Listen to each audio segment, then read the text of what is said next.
the PlayStation 3 controller. By far one of my favorite controllers.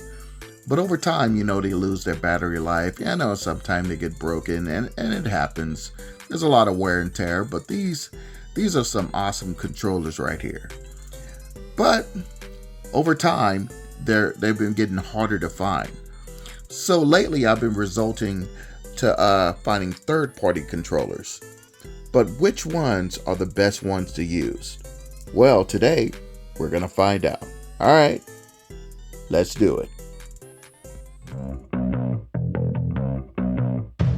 Welcome back to Gamer to Gamer.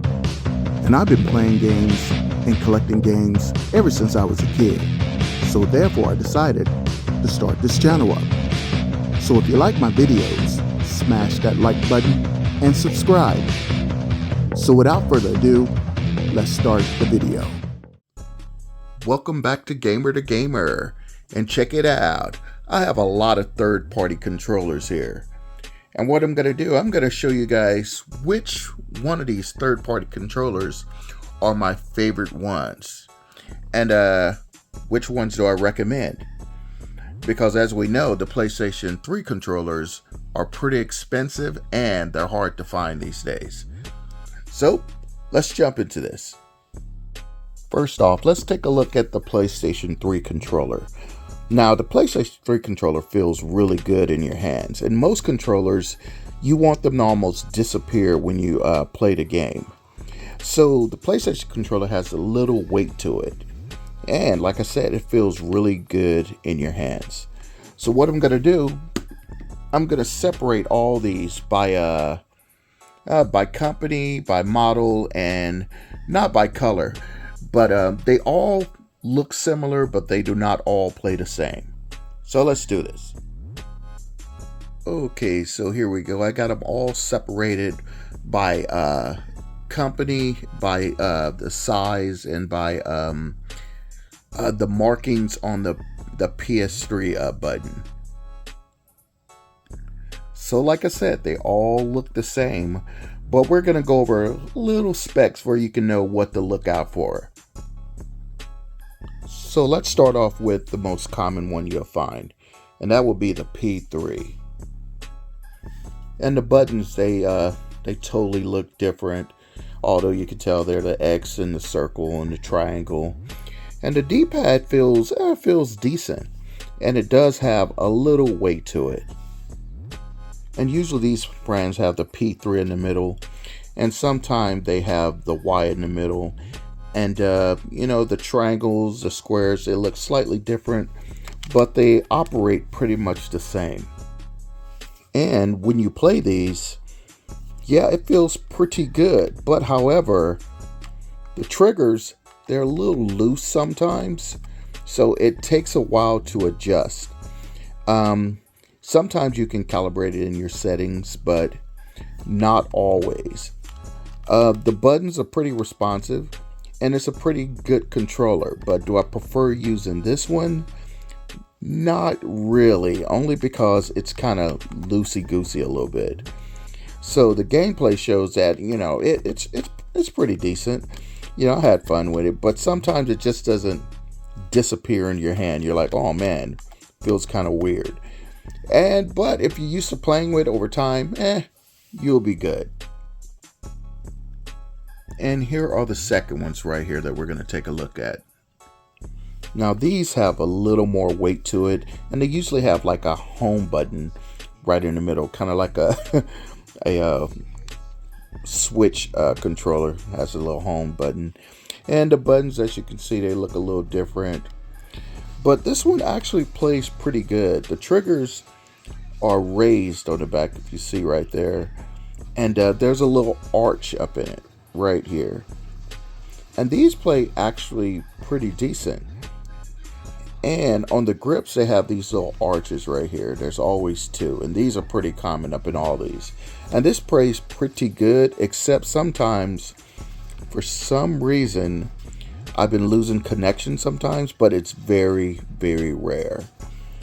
And also, here's a different version of it. Again, they have some kind of weird thing in the middle right there. I don't know, it looks like a little target. And they play pretty good.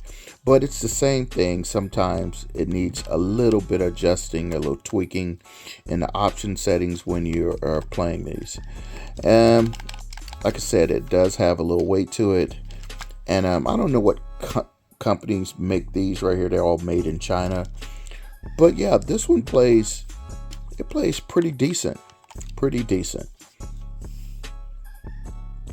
The next up are these like special edition style controllers. I mean, they look pretty cool. They really do. And by the way, most of these cost like $10, $15. But I found most of these for like $5. But these special edition controllers, they look really, really cool, I must say. I mean, check out these. They're pretty awesome.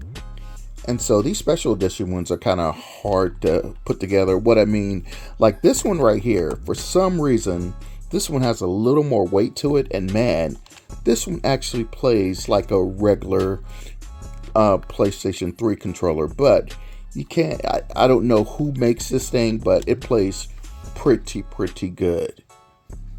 And here's another special edition one that plays pretty good.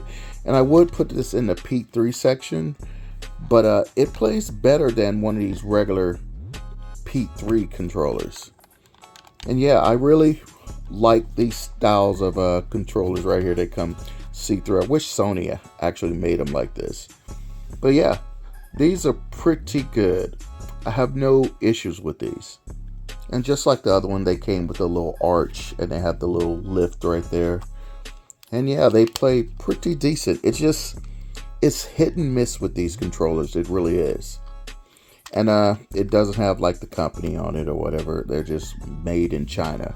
Like I said, sometimes these don't even work, and sometimes they work great. All right, let's go to my favorites here. These are absolutely my favorites. Okay, the first one up is VE. VE, this feels really good in my hands. I never had any problems out of these. I actually bought a second one because it played so good. I really like this one right here. It has the little lift, has the little ridges right there, and they play pretty good. They fit really good in your hands. I saw a review where the guy didn't like it, so I was like hesitant to buy one. But once I got it, I didn't have any issues out of this particular model. Second one is the Edge Power. And this one also has the little lifts back there, and it has that, and it looks a little bit weirder, but man, it plays really good. I really liked it. And it also has this little dip in the little trigger that I really fell in love with. And this one plays really good. The D-pad was kind of hit and miss. Seemed like it's just one big button, but it worked out pretty good. These are one of my ones that I really enjoyed playing with. It almost disappeared in my hand. So yeah, Edge Power, look out for that one. And the third one is this one right here, Arsenal. Arsenal feels like a PS3 controller. It does has the little edges right there, has the lifts just like the regular PlayStation controller. This is my preferred controller right here. So I like this one so much, I bought a second one, and I end up buying a third one. I mean, I really like these. These are like, if I ever see these like cheap somewhere, I just pick them up automatically because they feel really good. Like I say, some controllers can be hit and miss, but man, I really like Arsenal's brand. And my favorite one of the bunch is this one right here. This is a P3. And this one feels exactly like a regular PlayStation 3 controller. It even has this right here, DualShock 3 6-axis. And man, they did a really good job on this thing. If it didn't have the, if it would have just put Sony right there, I would have totally thought this was a Sony controller. And man, this is an awesome controller right here. It really is. So if you do see one that looks like this with the P3, and it also has this DualShock 3 6-axis, pick it up. It feels really good. And I haven't had any issues with this controller. Any issues. Yeah, I like it.